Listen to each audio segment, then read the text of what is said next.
مراد علی شاہ تیسری بار سندھ کے وزیر اعلیٰ منتخب ہو گئے۔ پاکستان پیپلز پارٹی کے کینڈیڈیٹ کو 112 اور ایم پاکستان کے علی خورشیدی کو 36 ووٹس ملے۔ نو منتخب وزیر اعلیٰ نے پارٹی قیادت اور ایوان کا شکریہ ادا کیا اور مستقبل میں سب کو ساتھ لے کر چلنے کا اعلان کیا۔ پیپلز پارٹی کے مراد علی شاہ تیسری بار سندھ کے وزیر اعلیٰ منتخب۔ It's an honor for me to declare Honorable Member Syed Murad Ali Shah MPA, who has secured votes of the majority of the total membership of Provincial Assembly, as the Chief Minister of the Province of Sindh.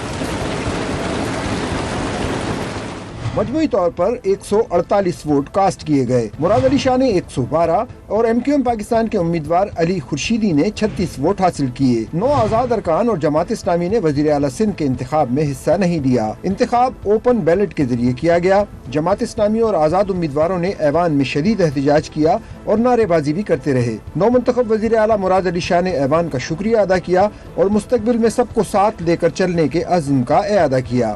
انشاءاللہ میں امید کرتا ہوں کہ ہم سب ساتھ مل کے اس صوبے کو کے لیے بہتری کریں گے۔ اسپیکر صاحب، میں آپ کا ایک بار پھر اور اپنے پورے ممبرز کا، اپنی لیڈرشپ کا شکر گزار ہوں کہ میرے اوپر بھروسہ کیا ہے، اور میں رب سے یہی دعا مانگتا ہوں کہ جتنا ٹائم ہے وہ عزت سے گزارے، اور عزت سے جب بھی مجھے جانا ہو، کوئی رب کے علاوہ کوئی ذات ہمیشہ کے لیے نہیں ہوتی، جب بھی جانا ہو عزت سے میں جاؤں۔